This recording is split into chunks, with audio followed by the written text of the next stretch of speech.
It's Friday, September 22nd. This is The Gateway. I'm Wayne Pratt. To meet climate goals of net zero carbon emissions, every part of the economy will have to make cuts. That includes finding greener ways to get our stuff. Barges move products with a much lower carbon footprint than rail or certainly trucks. Coming up, St. Louis Public Radio's Eric Schmid explores the transportation sector to find if barges are a solid alternative. Police have caught a prisoner who walked out of a South St. Louis County hospital early yesterday morning. Authorities say they captured Tommy Boyd last night in South County near Watson Road after leads from the public. Local, state, and federal officials mounted a massive search after he walked out of Mercy South Hospital. Boyd was serving a 30-year sentence for statutory sodomy. He was receiving treatment at the hospital before escaping. A Department of Corrections spokeswoman says the agency is investigating how Boyd was able to leave the medical facility. The hospital says 2 corrections officers were with Boyd when he arrived. A St. Louis County Republican is leading a committee examining whether there could be alternatives to St. Louis's earnings tax. St. Louis Public Radio's Jason Rosenbaum has more from Representative Jim Murphy's appearance on Politically Speaking. Both St. Louis and Kansas City have a 1% earnings tax for people who live or work in either municipality. Murphy's House Committee is exploring whether the tax is helpful or hurtful. While St. Louis leaders have defended the earnings tax as necessary to keep city services intact, Murphy says there could be reasonable alternatives. If we did enterprise zones where we said if you came in and built a business here, we would exempt you from the earnings tax. If you build a new home in the city, we will exempt you from the earnings tax. Missourians in 2010 passed a ballot measure requiring St. Louis and Kansas City voters to reauthorize the earnings tax every 5 years. I'm Jason Rosenbaum, St. Louis Public Radio. That episode of Politically Speaking is at stlpr.org. Child care funding from federal COVID relief efforts will go away by the end of the month, affecting centers in Missouri and Illinois. About 70,000 throughout the country could close. Downtown Children's Center in St. Louis Executive Director Shauna Lamont says the center could face long-term consequences without the money. If things continue without that funding, it gets really harder and harder to pay the staff wages, and I'm not going to even say really great wages, to pay them kind of minimum wage. She made the comments on St. Louis on the Air. Missouri allocated about $80 million in federal relief funds for pre-K this year. The Illinois State Board of Education is considering further tightening the rules for restraining and isolating students in schools.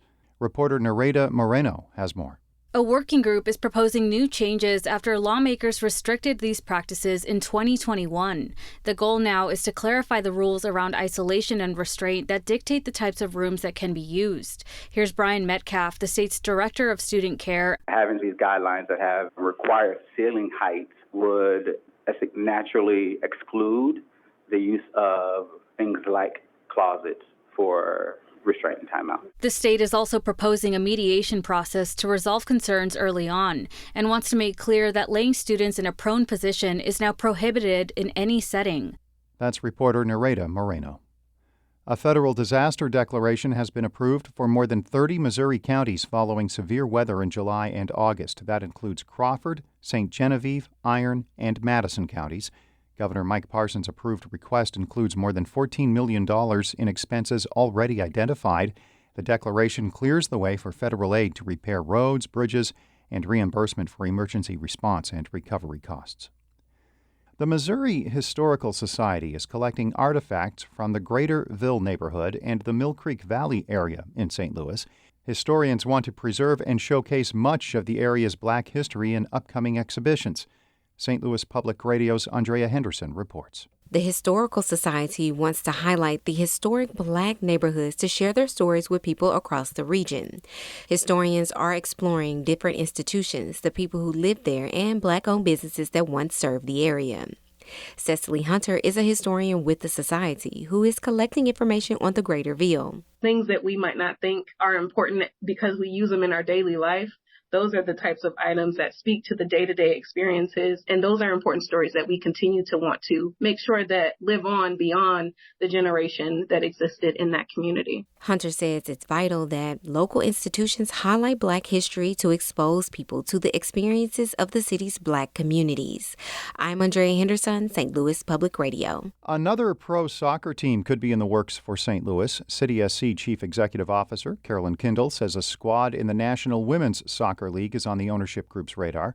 She made the comment at a Sports Business Journal conference this week in St. Louis. Kindle points to the quality of female players in the region and the potential to give them opportunities. The NWSL is planning to add another franchise for the 2026 season.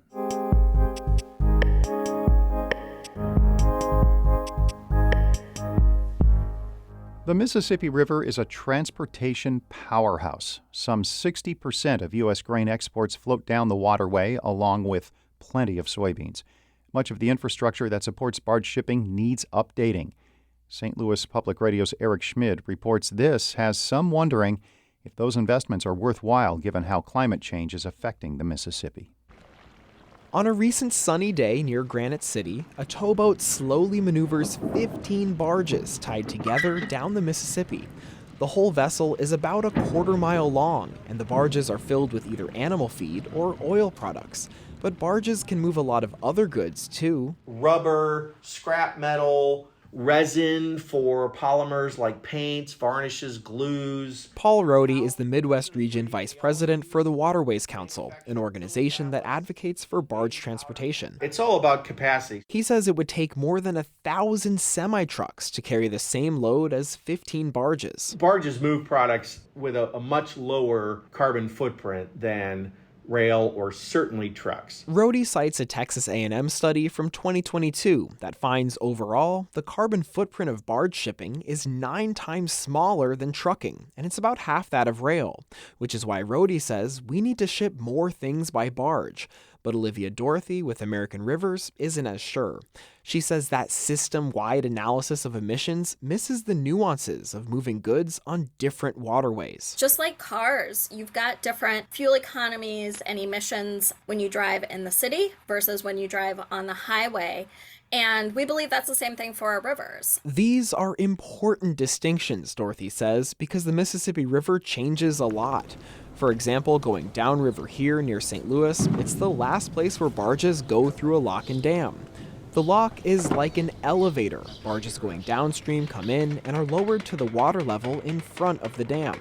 It's a process that takes time, and in terms of carbon emissions, it's sort of like a truck idling at a toll booth, and it's one reason the environmental advantages are in question. But Dorothy says there's another reason, too. These dams that we have to facilitate navigation are themselves emitting large amounts of methane. She says they slow down the river's flow, meaning things like leaves, tree limbs, dead fish, or algae settle in the riverbed and break down. If that sediment is disturbed by anything, that methane then becomes released into the atmosphere. But just how much of the greenhouse gas isn't clear. No one's ever done the mass balance. Jonathan Remo is a professor at Southern Illinois University Carbondale who studies how humans affect large rivers. He's working on a model of the methane emitted from the dozens of locks and dams along the Mississippi north of St. Louis. Without that information, Remo says we don't have a full picture of how green barges really are. Not having the complete information is like getting a loan and not having what the interest rate is. And it's not just the Mississippi River with locks and dams. Rivers like the Illinois and Ohio, even the Columbia and Lower Snake in the Northwest have them too. Many of them are in dire need of updates or repairs.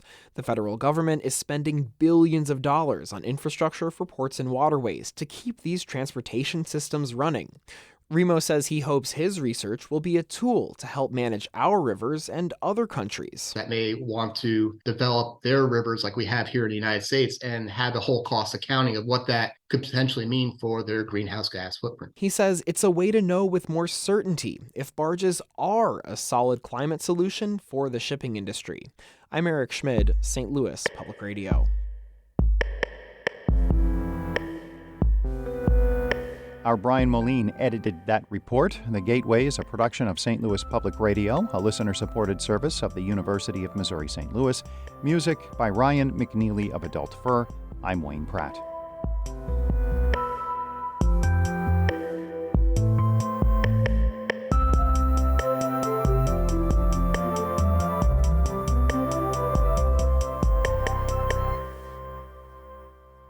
Support comes from the Missouri Forest Products Association. Missouri produces wood pallets, railroad ties, white oak barrels, hardwood floors, and more. Details on the variety of products made in the state are at choosewood.com.